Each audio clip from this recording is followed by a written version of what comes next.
ओम शांती. आपल्या सर्वांना माहिती आहे की जन्म आणि मृत्यू या दोनही गोष्टी अटळ आहेत. कुणालाही त्या टळलेल्या नाही आहेत आणि त्याचा कधी अंतही नाही. मग ही गोष्ट सत्य आहे, अटळ आहे, तरी सुद्धा आपल्याला ती मान्य नाहीये किंवा स्वीकार होत नाही. तर मला माहिती आहे का मलाही एक दिवस जायचंय. ही गोष्ट कुणासाठीही थांबलेली नाहीये, ही चुकणारी नाहीये, तरी सुद्धा आपण सर्वजण त्या सत्याला स्वीकार करत नाही, मान्य करत नाही. त्याचं कारण काय आहे तर आपल्याला त्या गोष्टीची यथार्थ समज किंवा यथार्थ ज्ञान आपल्याला त्या गोष्टीचं नाहीये आणि म्हणून आपण सर्वजण दुःख करत असतो. मृत्यूची भीती आपल्याला वाटत असते. आपल्या प्रिय व्यक्तींना आपण सोडलेलं असतं, त्यागलेलं असतं, म्हणून आपल्याला दुःख किंवा त्रास होत असतो. मग विचार करा की जर मृत्यू जर अटळ आहे, मग तरी सुद्धा आपण का बरं त्या सर्व गोष्टी करतो, का दुःख करतो? मृत्यूच्या दुःखाची कारणं काय आहेत, मृत्यूच्या भीतीची कारणं काय आहेत, त्याच्यावर आपण थोडीशी चर्चा करूयात. मृत्यू आहे हे सर्वांना माहिती आहे, अटळ आहे हे पण माहिती आहे, राजा असेल रंक असेल प्रत्येकाला जावं लागतं हे पण माहिती आहे, पण तरी सुद्धा ती गोष्ट आपण कधीही स्वीकार करत नाही. स्वर्गात जायला सगळ्यांना आवडतं. मेल्यावर कुठं जायचंय सगळ्यांना? आपल्याला कुठं जायचंय? स्वर्गात जायचंय. अगदी बरोबर. कुणीही देह त्याग केला की आपल्या मुखातून पटकन शब्द निघतो की ते स्वर्गवासी झाले, वैकुंठवासी झाले, त्यांना देवाज्ञा झाली. म्हणजे प्रत्येकाला आपण म्हणत असतो की तो देवाघरी गेला, ईश्वराकडे गेला किंवा तो स्वर्गात गेला. मग स्वर्गामध्ये जाणं ही गोष्ट चांगली आहे की वाईट आहे? विचार करून उत्तर द्यायचं आहे. स्वर्गामध्ये जाणं ही गोष्ट चांगली आहे की वाईट आहे? चांगली आहे ना. मग जर चांगली आहे, आनंदाची आहे, मग आपण दुःख का करतो? स्वर्गात जाणं जर आनंदाची गोष्ट आहे, चांगली गोष्ट आहे, मग आपण सर्वजण कुणाचा मृत्यू झाल्यानंतर ते स्वर्गात गेले, मग आपण दुःख का करतो? काय दुःखाचं कारण आहे? स्वर्गात गेले आनंदाची गोष्ट आहे, दुःख करण्याची गरज आहे? दुःख करण्याची गरज आहे नाही. स्वर्गात गेले म्हणजे चांगली गोष्ट झाली ना. मग आपण का शोक करतो? आणि स्वर्गात जायला तर आनंदच पाहिजे, स्वर्गामध्ये जायला तर उत्साहच पाहिजे. मग का आपण सर्वजण एखादा स्वर्गवासी झाल्यानंतर दुःख करतो? मग विचार केला तर स्वर्ग इतका सोपा आहे का? फक्त मेलं की स्वर्गात. इतका जर स्वर्ग सोपा असता ना, मला नाही वाटत कुणाला संन्यास घ्यायची गरज पडली असती, आपल्याला उपवास व्रत वैकल्य करायची गरज पडली असती. मृत्यू झाल्यावर जर लगेच आपल्याला स्वर्गात जायचं असेल तर या कुठल्याही गोष्टी आपल्याला करण्याची गरज नसती पडली. स्वर्ग इतका सोपा नाहीये. स्वर्गामध्ये जर आपल्याला जायचं असेल तर स्वर्गामध्ये जाण्यासाठी आपल्याला तशी पुण्यकर्म, श्रेष्ठ कर्म आपल्याला करावे लागतील. पुण्य श्रेष्ठ कर्माशिवाय आपण त्या स्वर्गामध्ये जाऊ शकत नाही. स्वर्गामध्ये सत्ययुगामध्ये जाण्यासाठी आपली तेवढी पात्रता असायला हवी, तरच आपण त्या सत्ययुगामध्ये स्वर्गामध्ये निश्चित जाऊ शकतो. मग तुम्हाला तर सर्वांना स्वर्ग आवडतो. सर्वांना मेल्यानंतर कुठं जायचं विचारलं तर सर्वांचं उत्तर आहे स्वर्गातच जायचं आहे. मग स्वर्गात जाण्यासाठी घाबरायचं का?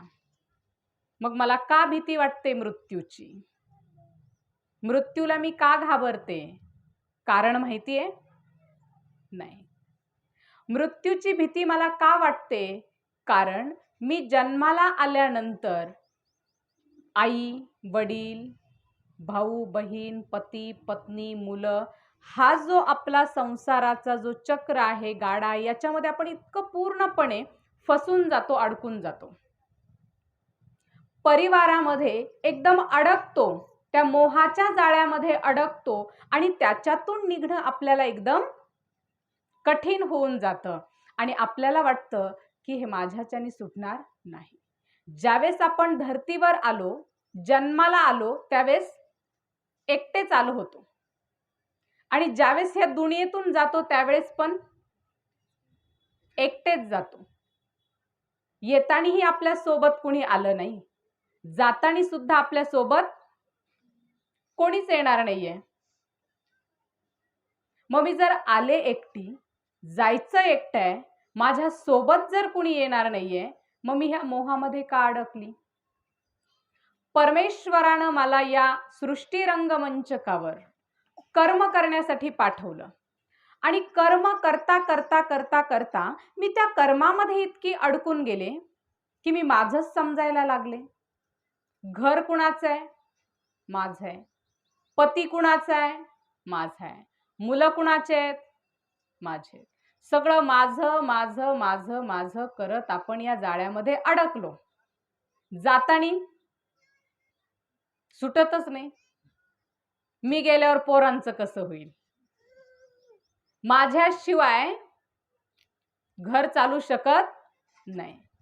मी 2 दिवस बाहेर गावाला कुठं गेले तर सगळं अस्ताव्यस्त होतं. त्याच्यामुळे माझ्याशिवाय यांचं काही होऊ शकत नाही, असा आपला गैरसमज आहे. कारण आपण गेल्यानंतर आपल्यापेक्षाही यांचं चांगलं होतं, कारण ते मुक्तपणाने त्यांना जसं पाहिजे तसं राहू शकतात. आपले बंधनं त्यांना राहत नाही आणि म्हणून आपण गेल्यावर यांचं खूप चांगलं होतं. ते म्हणतात बरं झालं, प्रत्येक गोष्टीत आडवत होते, एकदाचे गेले, आम्ही मोकळे झालो. त्याच्यामुळे असं कोणी समजू नका की मी नसेल तर काहीच होऊ शकत नाही, माझ्याशिवाय काही होऊ शकत नाही. तुम्ही गेल्यावर आणखी चांगलं होणार आहे. आपल्याशिवाय कुणाचं काही थांबत नाही. प्रत्येकाला जे कर्म मिळालेलं आहे ते त्याला पूर्ण करावंच लागतं आणि आपण एकटेच आलेलो आहोत आणि एकटंच आपल्याला जायचंय. ईश्वराने मला या कर्मक्षेत्रावर कर्म करण्यासाठी पाठवलेलं आहे, त्याच्यामुळे मला याच्यामध्ये गुंतायचं नाही. कर्म करायचं परंतु गुंतायचं नाही. श्रीकृष्णांच्या सारखं. श्रीकृष्ण रमले सर्वांमध्ये पण गुंतले कुणातच नाही. आपण रमतो कमी पण गुंतोच जास्त. आणि म्हणून प्रत्येकानं ही गोष्ट बुद्धीमध्ये पक्की ठेवा की आत्मा ही अमर अविनाशी आहे. आत्म्याला कधीही मृत्यू नाहीये. जे आत्मा आपल्यातून निघून गेलेले आहेत तर ती फक्त आत्मा निघून गेली. शरीर जे 5 तत्वांचं बनलेलं होतं, जे आईच्या गर्भामध्ये तयार झालेलं आहे, तर ते तयार झालेलं शरीर आपल्या समोरच पडलेलं होतं. आपल्या सर्वांच्या मधून निघून गेली ती आत्मा, तो प्राण, तो जीव, जो आपला नव्हताच.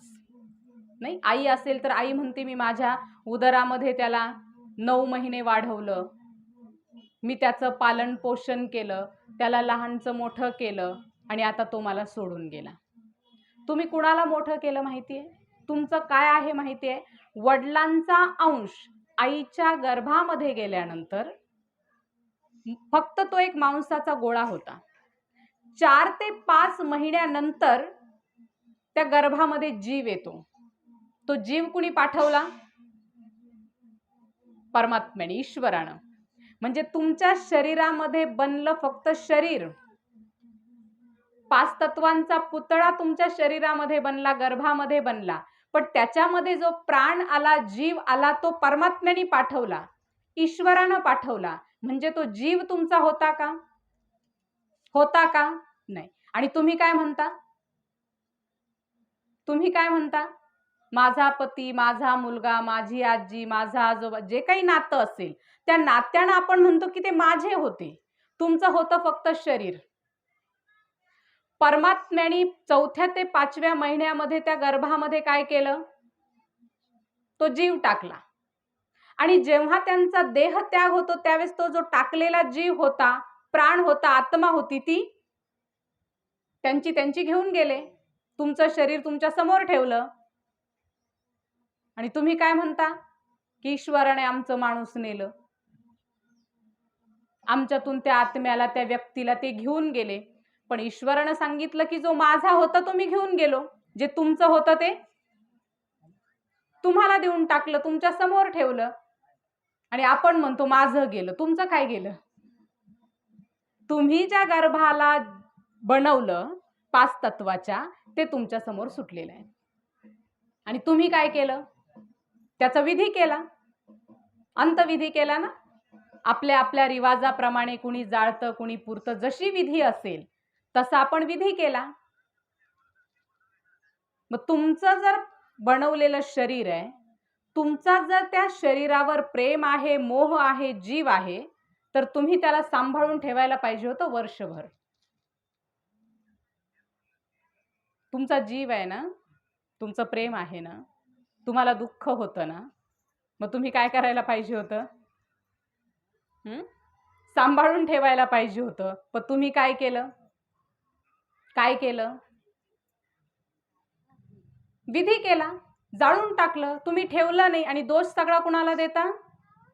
ईश्वराला, की त्याने आमच्यातून नेलं, त्याने आमच्या प्रिय व्यक्तीला नेलं. त्यांनी न्यायला नको होतं. त्यांनी सांगितलं मी तुमचं तुमच्याकडे दिलं, माझं मी घेऊन गेलो. म्हणजे परमेश्वराने काय आपल्याला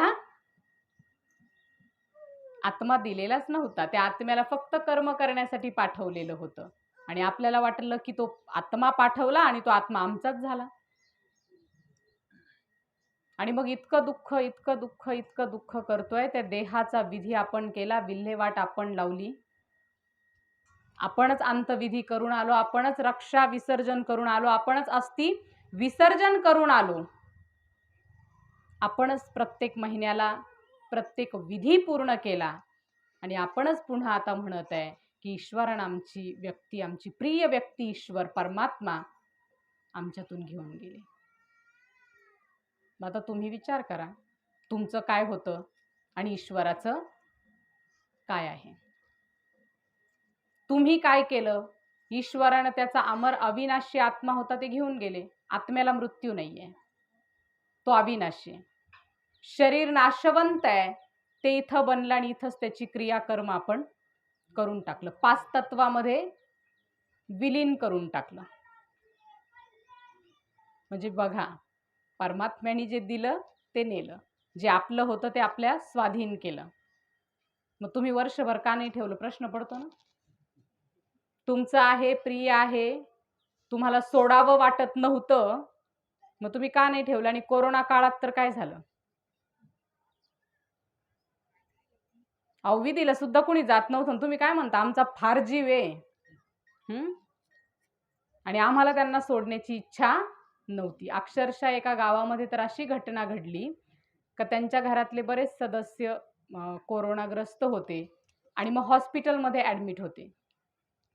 मग त्यांच्या आसपासचे किंवा नातेवाईकांना, त्यांच्या मुलींना वगैरे बोलावलं की बाबा तुम्ही या आणि त्यांचं कमीत कमी कुणीतरी येऊन बॉडी तर ताब्यात घ्या, हे प्रेत तर ताब्यात घ्या, कुणीतरी या तिथं. तर त्यांनी काय सांगितलं माहितीये? आता तसं पण ते गेलेलेच आहेत, आम्ही येऊन तरी काय करणार आहे? असं करा, तुम्हीच त्या मशीनमध्ये त्यांना घाला आणि राख आणि अस्थी पण तुमच्या पद्धतीनंच ते सोडून द्या. मग का दुःख करायचं आणि का शोक करायचा? जर माझ्यामध्ये एवढी पण ताकद नाही की माझ्या प्रिय व्यक्तीच्या अंतविधीला मी जाऊ शकते, आणि हे कोरोना काळात कळालं, बघा प्रेम. आणि जर असं काही झालं नाही, आपल्याला काही त्रास न होता व्यक्ती गेली, तर आपण किती दुःख करतो. त्यांच्याशिवाय आम्ही राहू नाही शकत, त्यांनी आम्हाला सोडून जायला नको होतं, त्यांच्याऐवजी मला नेलं असतं तर. कुणीच बोलत नाही. असं म्हणतात, ईश्वराला काय मी दिसले नाही का, किंवा त्यांची नजर माझ्यावर नाही पडली का? हे कधी म्हणतो? ते गेल्यावर. म्हणजे ह्या गोष्टी अशा आहेत. प्रॅक्टिकलमध्ये आपण या मोह ममतेमध्ये अडकलो या मोहाच्या जाळ्यामध्ये अडकलो आणि म्हणून आपल्याला मृत्यू नको वाटतो किंवा आपण मरायला घाबरतो, मोहामध्ये अडकल्यामुळे. दुसरी गोष्ट, मृत्यूची भीती का वाटते माहितीये? कारण मृत्यू झाल्यानंतर आपण जे काही कर्म केले त्याच्या अनुसार आपल्याला वाटतं की मला आता पुढचा जन्म कसा मिळेल, कशाचा मिळेल, ही एक भीती मनामध्ये बसलेली असते आणि त्याच्यामुळे मृत्यूला मनुष्य घाबरतो की पुढं माझं कसं होईल, पुढं जन्म कशाचा आहे, आणि त्या भीतीमुळे आपण मरायला घाबरतो. ज्यानं पुण्य केलं, ज्यानं चांगले कर्म केले ना, त्याला घाबरायचा काही प्रश्नच येत नाही. काहीही झालं तरी ठीक आहे, मला हा देह सोडायचा आहे आणि दुसरा देह धारण करायचा आहे, कारण शरीर हे एक वस्त्र आहे आणि हे वस्त्र आपल्याला बदलायचं आहे. मग वस्त्र बदलण्यामध्ये, कपडा बदलण्यामध्ये काही दुःखाची गोष्ट नाहीये. पण कर्मामुळे आपल्याला भीती वाटते की पुढं माझं कसं होईल, पुढे काय होईल, या भीतीनं आपण मृत्यूला घाबरतो. तिसरी गोष्ट, आपल्याला रस्ताच माहिती नाही मेल्यावर कुठं जायचंय. स्वर्गात जाण्याचा जो आपला गैरसमज आहे ना, की मेल्यावर स्वर्गात जाणार आहे, असं काही नाहीये. नावकरी बनून पुन्हा इथंच येतोय, कारण इतके काय आपले कर्म श्रेष्ठ नाहीये आणि आत्ता सध्याला या सृष्टीवर स्वर्ग नाहीये. त्याच्यामुळे पुढचा रस्ताच माहित नाही, गेल्यावर कुठं जाऊ, आपण एकटेच असू, आपल्या सोबत कुणीच नाहीये आणि म्हणून मनुष्य मृत्यूला घाबरतो. आणखी मृत्यूच्या भीतीचं कारण, जी संपत्ती कमवलेली असते ना, प्रॉपर्टी, त्या प्रॉपर्टीमध्ये पण आपला इतका जीव गुंतलेला असतो, इतका जीव गुंतलेला असतो. एका ठिकाणी तर एक व्यक्ती असे होते, त्या आजी, त्यांनी देहत्याग केला आणि त्यांनी देहत्याग केल्यानंतर त्यांच्या घरच्यांनी सांगितलं की त्यांचे जे काही दागिने आहेत, त्यांचं जे काही साहित्य आहे, त्यांच्या ज्या काही साड्या आहेत, त्या आम्ही कुणी वापरणार नाहीयेत, आम्हाला हे सगळं दान करायचंय म्हणे एखाद्या मंदिराला.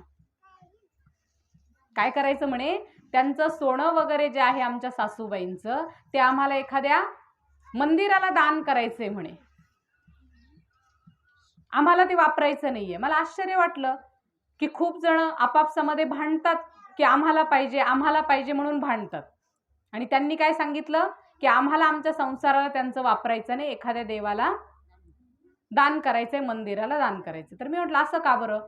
म्हणे आमच्या सासूचा इतका जीव होता त्या दागिन्यांमध्ये, इतका त्या साड्यांमध्ये त्यांचा जीव होता, आम्हाला त्यांचं काहीच वापरायचं नाही.